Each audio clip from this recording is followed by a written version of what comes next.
Good morning, everyone, and welcome to the second edition of Swabhiman.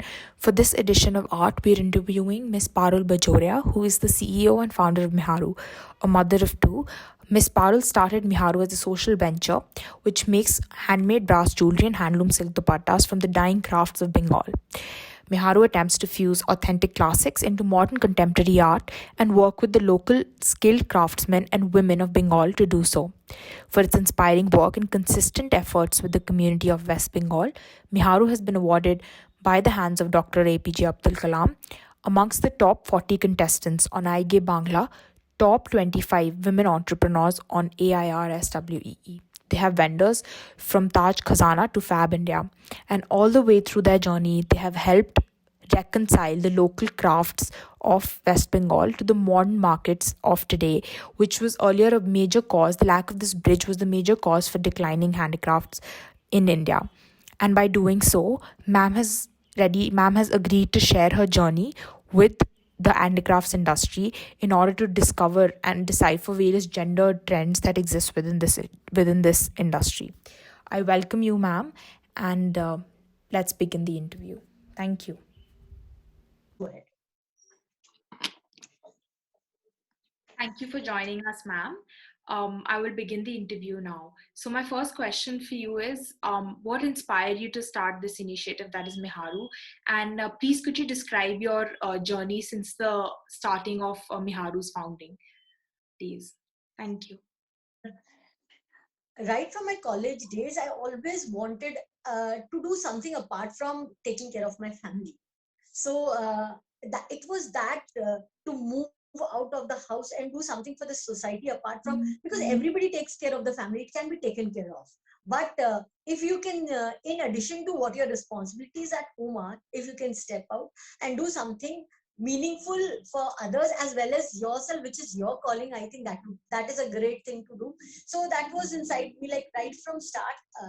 I was a very creative person. So I got married in a rural village called Bakuda in West Bengal, and this place is very rich in handicrafts and handloom. So when I used to see the artisans making the products and all, it I always wanted to design with them, sit with them, and make products which are more usable for the urban clientele. And means the handicraft sector does not just become decorative pieces to be put somewhere here and there. So my aim was basically to make products which are creative as well as usable. I mean to say utility based. That is the start point of Miharu.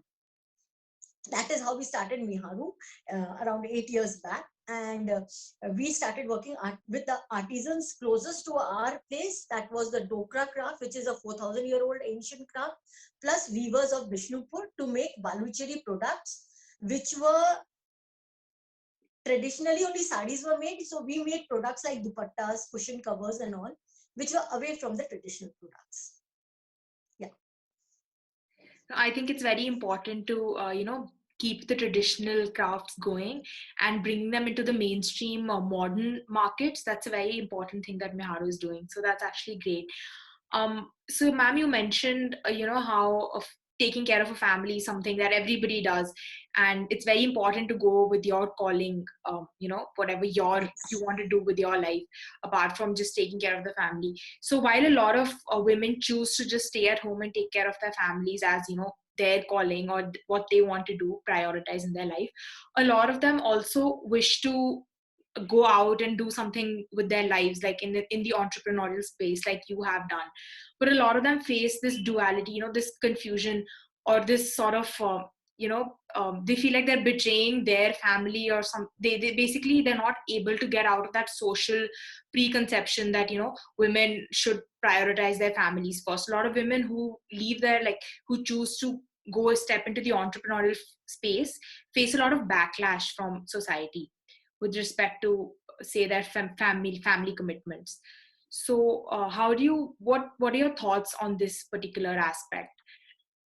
So I wouldn't like to generalize this, but what experience I have, I would definitely like to share on that. See, I have got two daughters.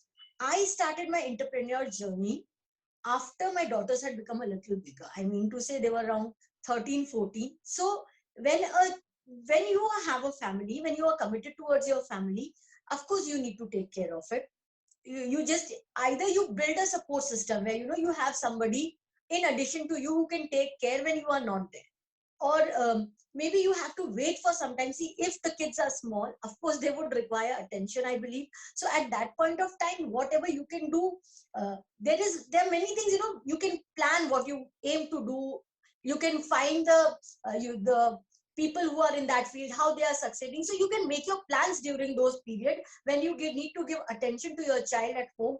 So that is the way I have been working, to make the best of, and to stick to my commitments as well. If you have your mother-in-law or somebody supporting you, can take care of the children, then you can step out of the house for 2 hours, 3 hours and do your work, not a problem. But then there is a stage where I think 5 years the children needs more of time, or the family needs more of time. Apart from that, when all are adults in the family and no kids are there, both work can be managed. That is not very difficult, because in that case, they obviously they will have to sacrifice for other things, their recreation and all. You can't get everything, you can't get the best of everything. So now if you decide that you want to take up business as well as you want to take care of your family, you will have to let go certain things. In that case, you'll have to balance something. That is what I feel, that is what I have been doing.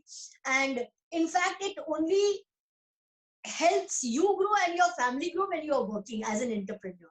Because during my journey, it was not only my growth, my daughters, they have seen each and every turn what I have done for Miharu, and the way they are growing today. And I think it has been जिसे कहते हैं ना कि a field where they learn.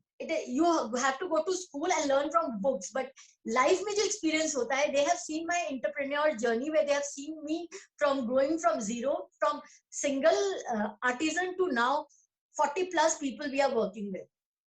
So they have learned a lot. So I think it only adds if you can involve a little bit of your family also into it, like you have parents sitting at home into certain parts. That is where my journey has been. So I think yes, it is tough, but then if you try to manage both the things, you will do it. Thank you, ma'am. I think something that's very important that you mentioned is that how your entrepreneurial journey tends to, let your family grow along with you. And that's very important. I think that aspect needs to be understood by society at large as well. So thank you for that. And because a lot of people feel that women who are stepping into the entrepreneurial space are doing it at the expense of their family, which is not always true. So you're a perfect role model for someone who's incorporated both and helped both the aspects grow. So yeah, thank you for that. Miharu being my passion, I am always very proud of this fact, that my daughters, I have seen them grow with Miharu on every aspect. Like, any business, if it is there, it has to be on net, it has to have a website, it needs to be advertised, it needs to have a digital marketing. So my daughters, they have been involved in each and every step, and the way I've seen them grow, it makes me feel very proud as a mother also. Like, apart from business, my business has also been an advantage for my family, for my daughters' growth, where when they do whatever they have to do, they have a lot of knowledge of what goes behind the scene when somebody is trying to just start from scratch. Yes, that's definitely very important. Thank you for that, ma'am. Could you just tell us a little bit more about, Miharu and the different aspects that goes into like starting a business from scratch, like you mentioned? So we would like to know how you started the manufacturing process, how you brought it to such a large scale, like you were alone when you started it, as you mentioned. Yes. So if you could just briefly describe the whole process of you starting this particular initiative, because again, as a mother, starting something all alone and bringing it to this level is something really exemplary and something that we would like to know more about. How you make your product, how you advertise, everything in brief. Yes, Tamanna, I would like to add over here that I have been very blessed to have a family which maybe initially they were not able, because they did not know what was in my mind. Even I did not. I knew that I wanted to do work something apart from my home. So where my journey was taking me exactly, I did not have a goal at that point of time, though I knew I wanted to do some handicraft products which were utility based and sell in the market. That is what I had started with. So as I told you, I had started with two artisan groups, and these artisans have been exploited for years. So being very close to the artisans, the first thing was to win their trust. So I started with a single artisans, when I went over and over with them, and these people, they are skilled. So, you need to go with them instead of putting your designs on them straight away. So that is how I started working with them, understanding what they design and how the products can be according to their skill. So that trust factor, after I built a trust factor after 2 to 3 years, then I was able to get them to make products which I wanted. And though I was working from home only, internet at that time, Facebook and all and social media had already taken in a bigger way. So it gave me it made it a lot easier for me. I had already opened up my page, and I got a lot of viewership, and people started becoming interested in what I was doing. Then at that point of time, I realized, oh yes, that even being at home, even being a mother where I'm taking care of my daughters, I can it opens doors to the entire world. I can reach out to anybody I want. So that is exactly how Miharu started. And being on social media now, it's not very difficult. You get buyers.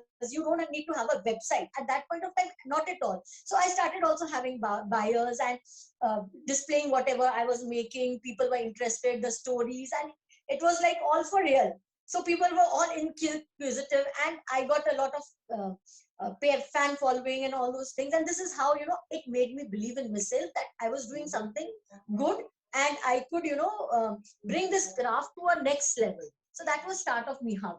And then in the meantime, there were many online platforms popping up where we were getting exposure, where we could display our products and all.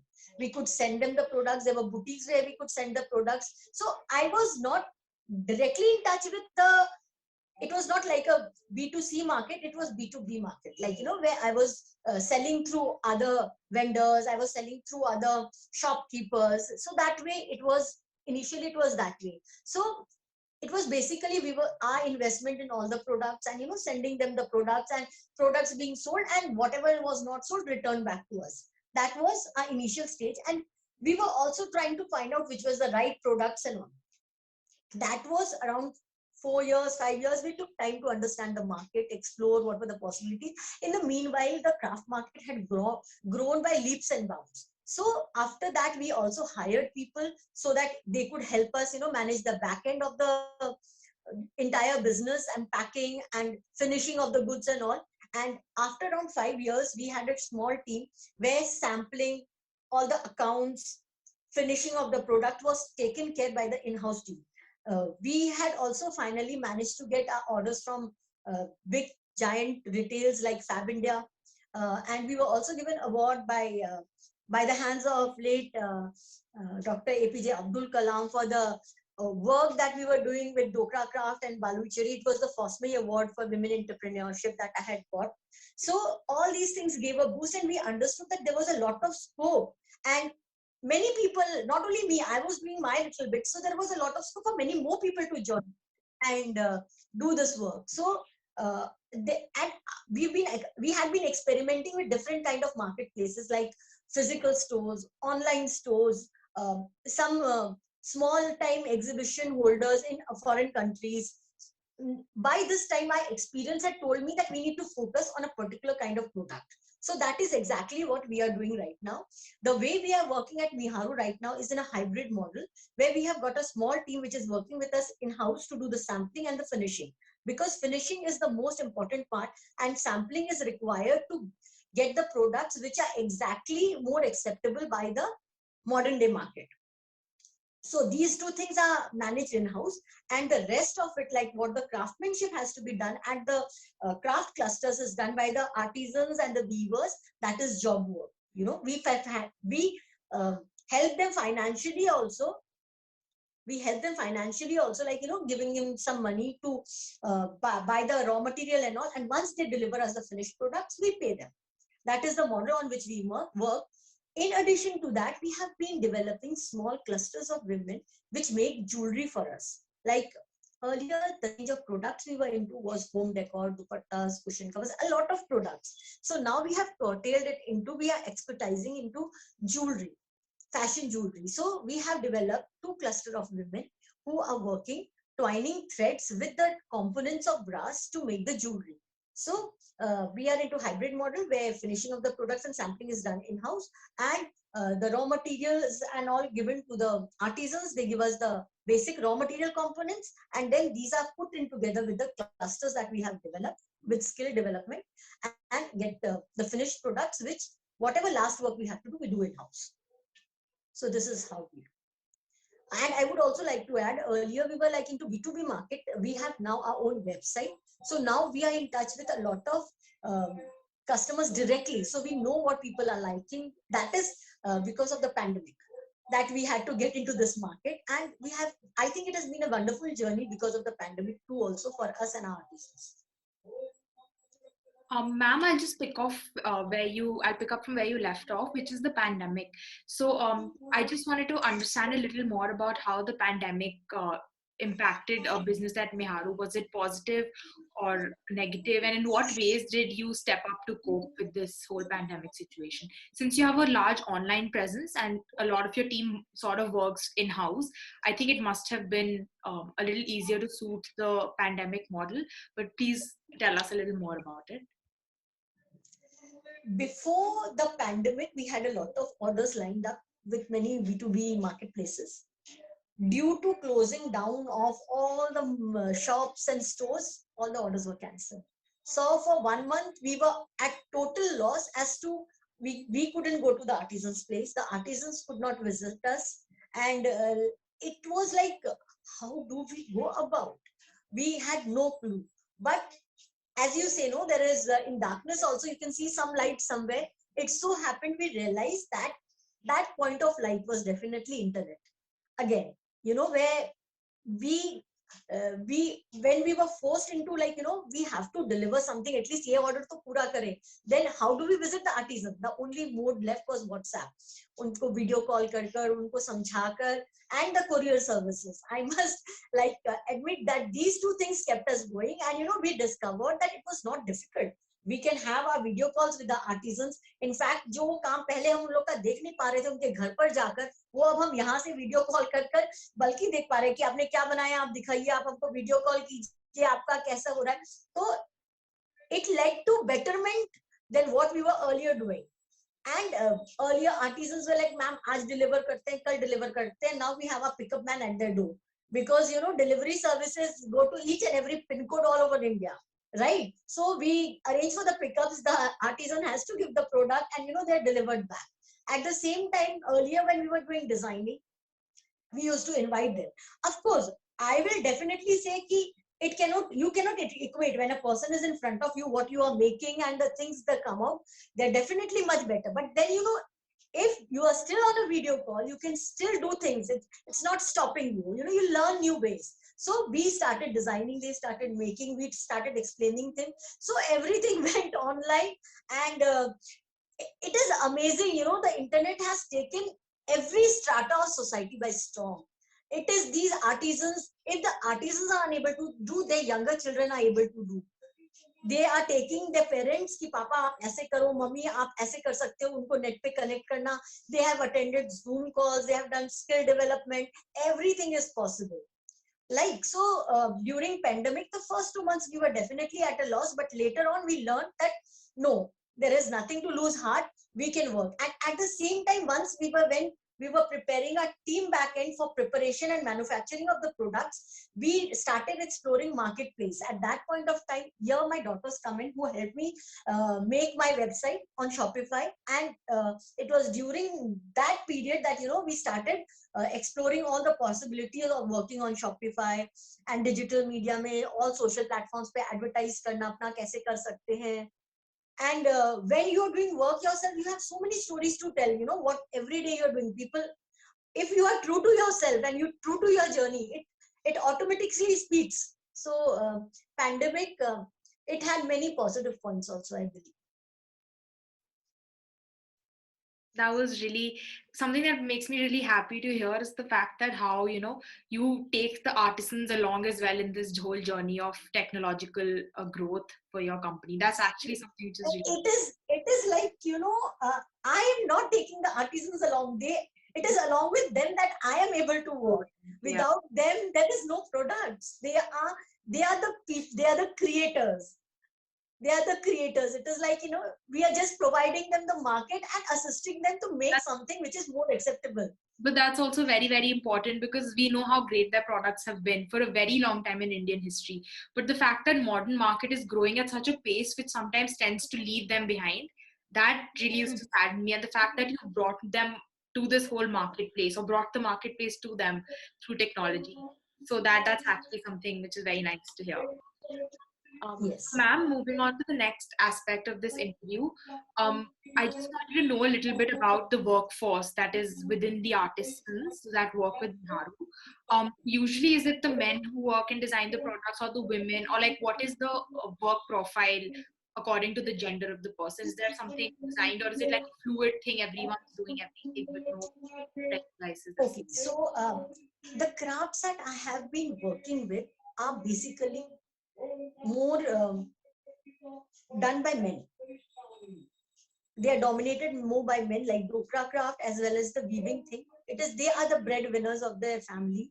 So it is done by men. It is, in fact, they are called the artisans, but a craft is a work which is done by the entire family. The women is involved, the children also to some extent are involved. So it is the entire family, but the face of the craft is the men folk. So what crafts are basically, when we are dealing, the person who we deal with, or the artisan as they are called, are the men folk with the crafts that we are dealing. And finishing of or making of the jewelry that we did, we had done skill development of women. So there are two segments with which I am working. So what I would like to tell is, I think I would like to take side of women because I think they are more sincere, they are more devoted to their work, they are more organized. They also, because the delivery of products on time is a very important factor for us. When we have a B2B marketplace, if we don't deliver on time, we lose the orders. And in that case, what happens that we are lost. We have double loss of the order plus the order which is with us, which was not completed on time. We cannot leave it on the artisan also.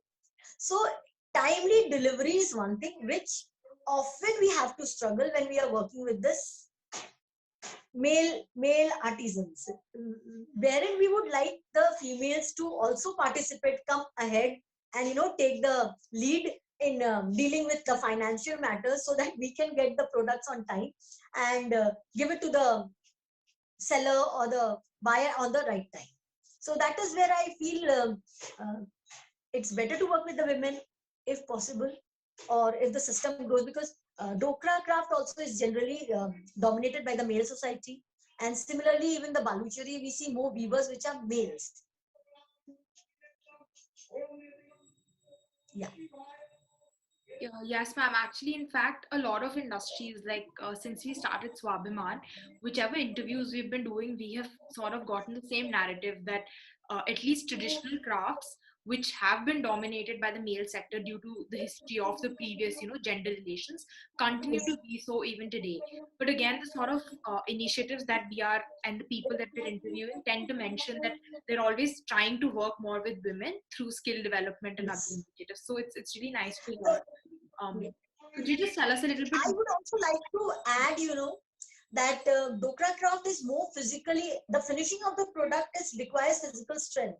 So there is where, even if certain women have come up who are now leading as the head of the business, of the head of the family to do the business of Dokra, those females are also backed by the support of their sons or somebody. Because the last part of the craft requires physical strength to do, like putting it into the furnace, taking it out.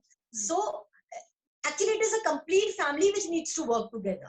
But then it happens so that, if females are the person who are financially dealing with it, it becomes easier, because then you have deliveries on time and time commitment. That is the secret, I think, the key which will lead us to take our craft sector into a better place in future. If we can, provide good quality products on the right time, that is very, very important. Thank you, ma'am. Could you just tell us a little bit more about the skill development of women that you mentioned in the previous? Yeah.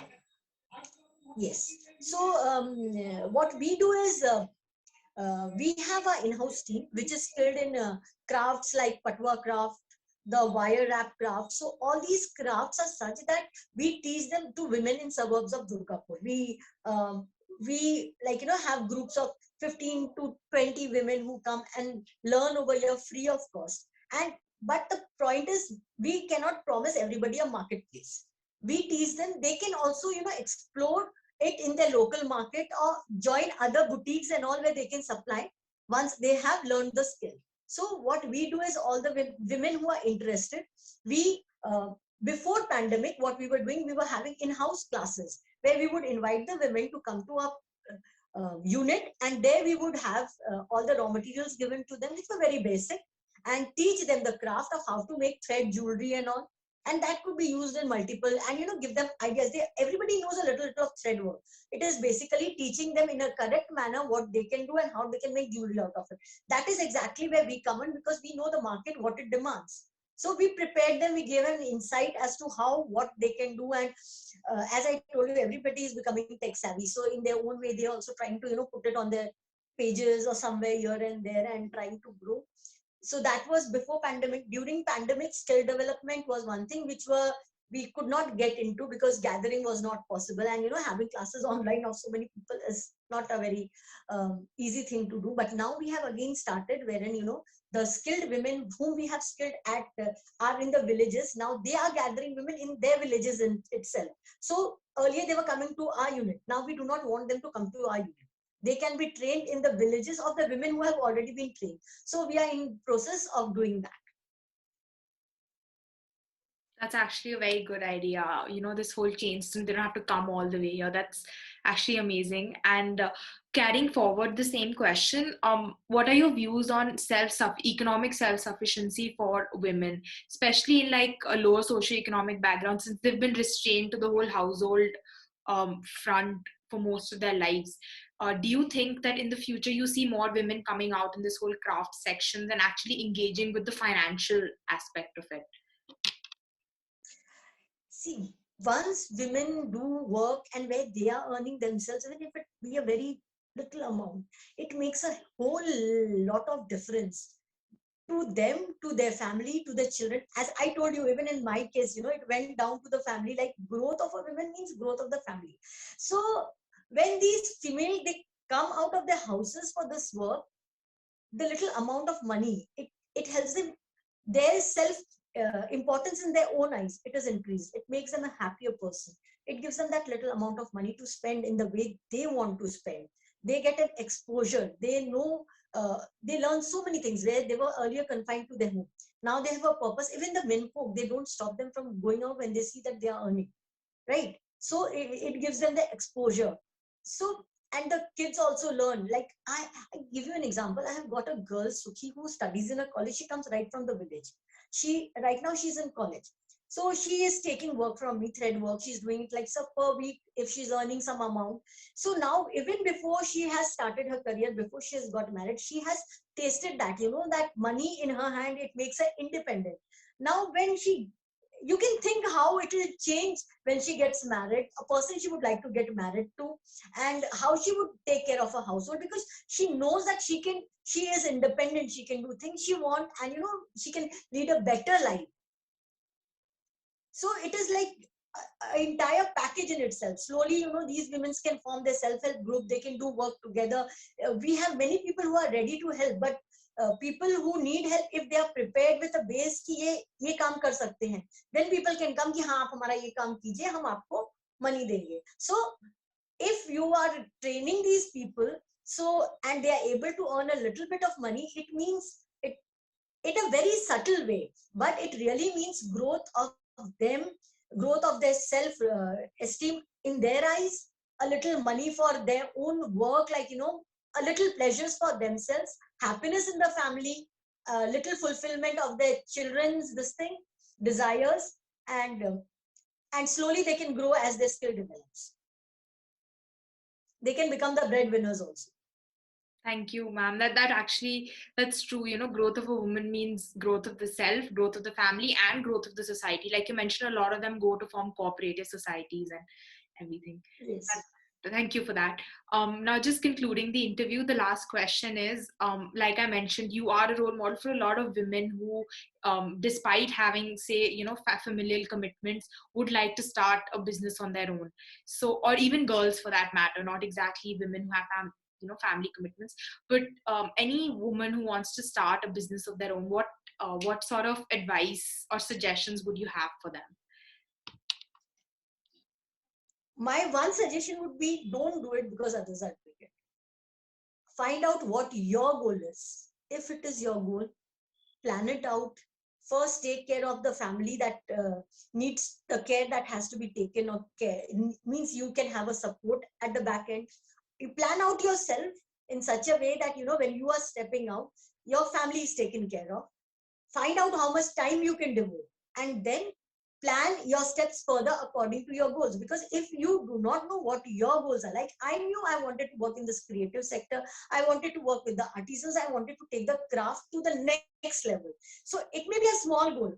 Yesterday I was at Bakura. I thought, let me reach out to say a big retail chain like Fab India. So it was not like in the first day I went with design, then they gave me the order. It doesn't happen that way. So you need to set a smaller goals, achieve them, and then step by step you can move forward. I would suggest this only. Find out what you want to do. Please do not do because others are doing. That is not your aim. Find out what your goal is. Then prepare for your responsibilities that you have back home. Take care of them, and then plan out your time and move ahead with lot of passion and hard work. I definitely think everybody can succeed and everybody can do what they want. Thank you, ma'am. Thank you so much. This interview has been very, very productive and inspiring as well. So thank you for this. Thank you for joining.